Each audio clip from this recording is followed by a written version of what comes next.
मित्र नमस्कार, मैं सुवेंदु जयपुरिया अपने चैनल जयपुरिया लॉ क्लासेस में पुनः एक बार आपका स्वागत करता हूँ। मित्रों, मैं इधर लगातार सिविल प्रोसीजर की चीज़ों को बतला रहा हूँ। इसके पहले आप लोगों को याद होगा कि मेरा पूरा वीडियो जो है पिछला वो क्रिमिनल प्रोसीजर पर था। इधर सिविल प्रोसीजर की बहुत सारी चीज़ों को मैं बतला रहा हूँ। जो आपके प्रश्न हैं उनके अनुसार मैं इसको सॉल्व करने का प्रयास कर रहा हूँ। यद्यपि जल्दी ही मैं सीपीसी पर ही पूरा का पूरा लेक्चर लूंगा, जिससे कि आप लोगों को सीपीसी को समझने में आसानी हो।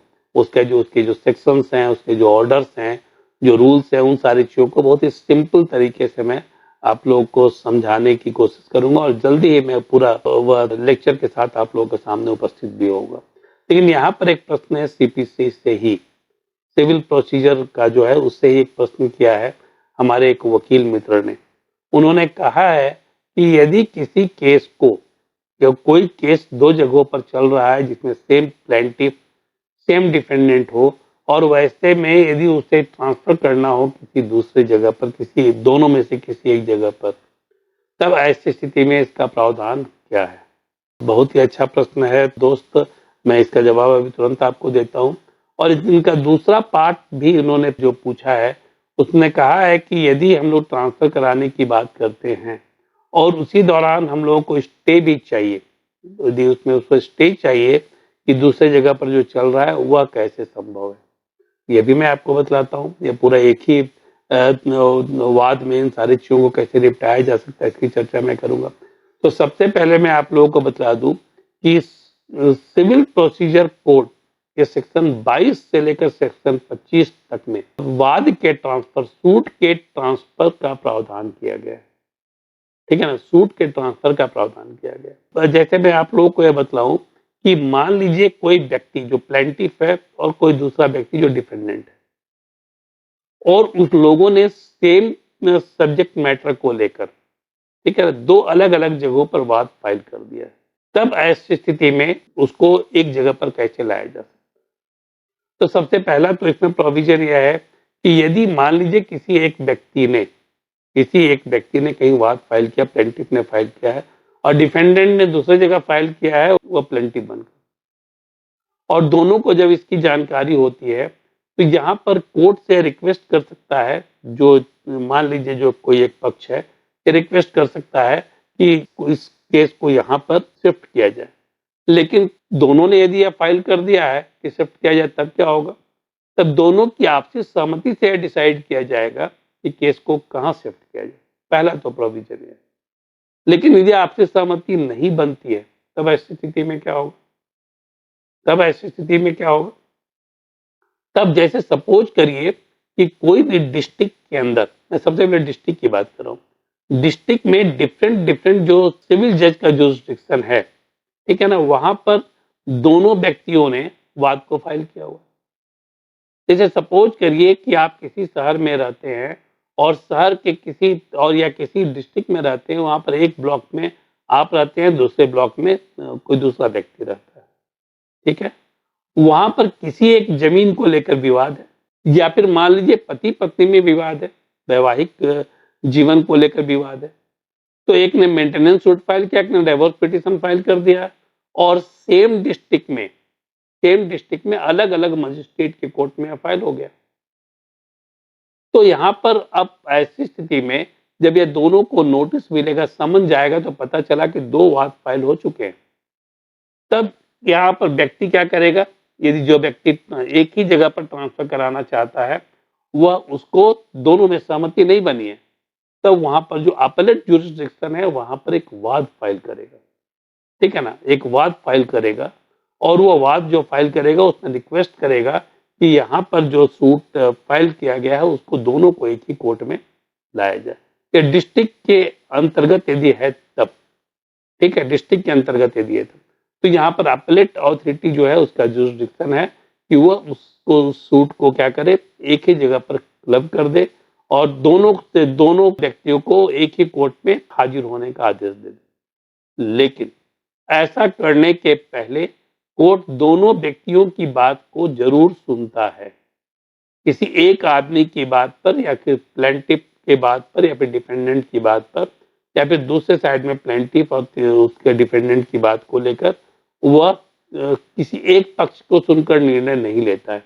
ऐसा नहीं कि आपने सूट को फाइल किया, आपने वाद को फाइल किया और आपके मन के अनुसार केस ट्रांसफर हो गया।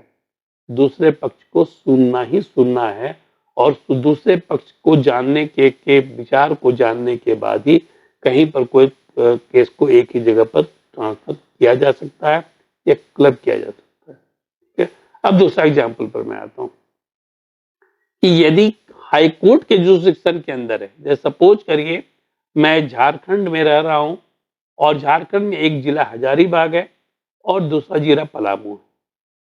ठीक है, अब यहां पर पत्नी जो है वह हजारीबाग जिले की रहने वाली है और पति पलामू जिले का रहने वाला है। दोनों का वैवाहिक जीवन अच्छा नहीं है और पत्नी ने हजारीबाग में मेंटेनेंस सूट फाइल किया हुआ और पति ने वहां पर डिवोर्स सूट फाइल किया हुआ।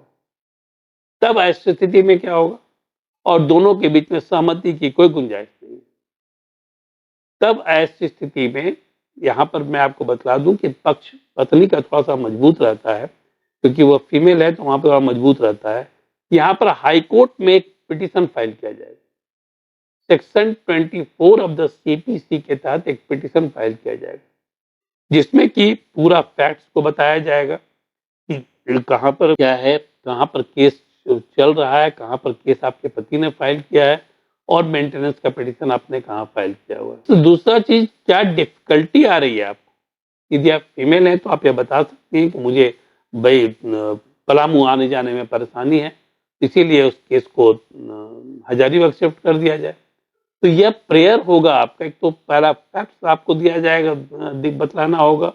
दूसरा आपका ग्राउंड क्या होगा ट्रांसफर का, मतलब कि आप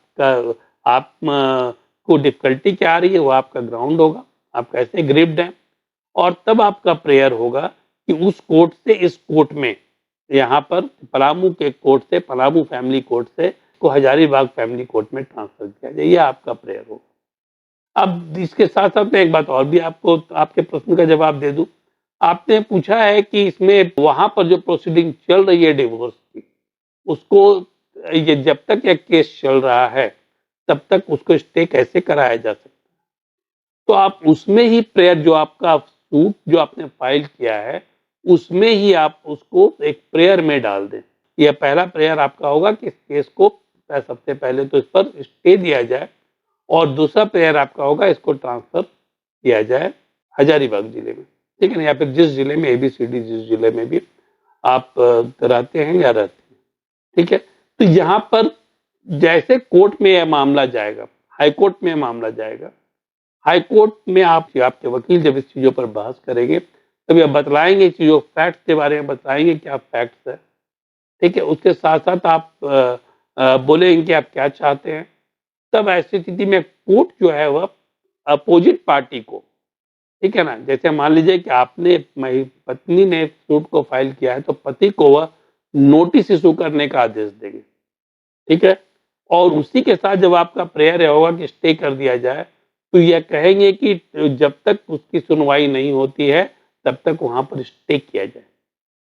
जो नोटिस इशू किया जाएगा, जो समन उसको जाएगा, उसमें तारीख निर्धारित रहेगी कि इतने तारीख को आप अपना पक्ष आकर रखें, तो उसे अपना पक्ष आकर रखना होगा। यदि कोर्ट कन्विंस होती है कि नहीं, वहां जो सूट चल रहा है वह ठीक है और यहाँ जो चल रहा है वह ठीक है, उसको उसमें कोई परिवर्तन नहीं लाया जाएगा, तो केस ट्रांसफर नहीं होगा। लेकिन यदि कोर्ट कन्विंस हो जाती है कि जहां पर पत्नी रह रही है वहां पर ही उस केस को ट्रांसफर कर दिया जाए, या फिर जहां पति रह रहे हैं वहां केस को ट्रांसफर कर दिया जाए, तो कोर्ट वैसा आदेश जारी कर देती है, लेकिन दोनों पक्षों को सुनने के बाद। ठीक है ना, बहुत क्लियर आपको होना चाहिए। तो और इसमें स्टे भी मिल जाता है। स्टे का provision section 10 of the CPC में, make it a point, section 10 of the CPC में स्टे का प्रोविजन है। लेकिन यहाँ पर आप सेक्शन 10 की चर्चा नहीं कर सिर्फ स्टे का रिक्वेस्ट करते हैं और हाई कोर्ट का ये डिस्क्रिशनरी पावर है कि वो स्टे देता है या नहीं देता है।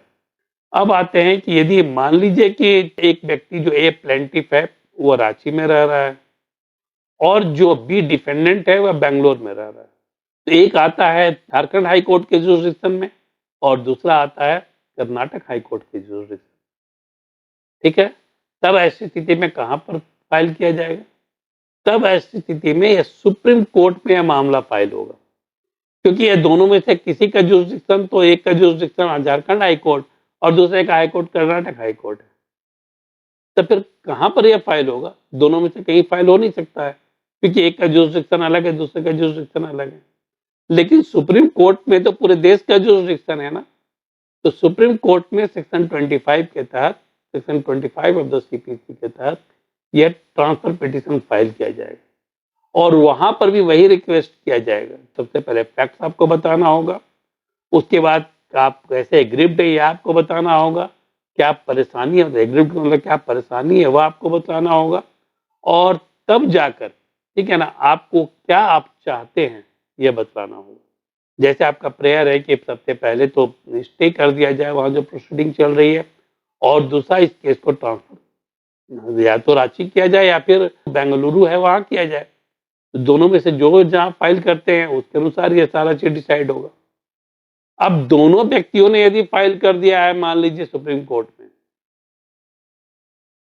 इस चीज को, ट्रांसफर पिटीशन को, तब वो ट्रांसफर पिटीशन को सुप्रीम कोर्ट क्लब कर कर दोनों को टैग कर देगा एक साथ और तब उसकी सुनवाई करेगा, ठीक है, और वह भी दोनों पक्षों को सुनने के बाद। और तब सुप्रीम कोर्ट को जब ये लगेगा कि कौन सा पक्ष मजबूत है, कहां पर यह ट्रांसफर किया जाना चाहिए, उसके अनुसार वह आदेश कर देगा कि यहाँ पर ट्रांसफर कर दिया जाए। और जैसे ही वह ट्रांसफर हो जाता है तो इसके ऑर्डर ऑटोमेटिकली विकेट हो जाएगा और प्रोसीडिंग शुरू हो जाएगी। तो मित्र, मैं समझता हूं कि आपका जो टूट के ट्रांसफर का जो मामला था वो बहुत ही स्पष्ट हो चुका होगा, क्योंकि मैंने बहुत ही को एट लेंथ आप लोगों को बहुत डिटेल में समझाने की कोशिश की है और मुझे लगता है कि आप समझ चुके होंगे। यदि आपको इसके बावजूद भी और आप लोग में से किसी को भी इसमें कोई डिफिकल्टी है तो आप मुझे ईमेल कर सकते हैं, आप चैट बॉक्स में इसका आप मैसेज को डाल सकते हैं, जिससे कि मैं आप लोगों का ओपिनियन को समझ सकूं, कहाँ डिफिकल्टी आ रही है उसको समझ सकूं और उसके अनुसार आपको पुनः मैं एक दूसरे वीडियो में जवाब दे सकूं। तो मित्रों, इस वीडियो में यहीं तक। मैं उम्मीद करता हूं कि आप लोगों ने इस चैनल को अभी तक सब्सक्राइब कर लिया होगा। यदि सब्सक्राइब नहीं किया है तो इसे सब्सक्राइब कर ले और साथ ही साथ बेल आइकॉन को भी पुश कर दे, ठीक है, जिससे कि आपको लेटेस्ट जो नोटिफिकेशन है मिलते रहें। धन्यवाद।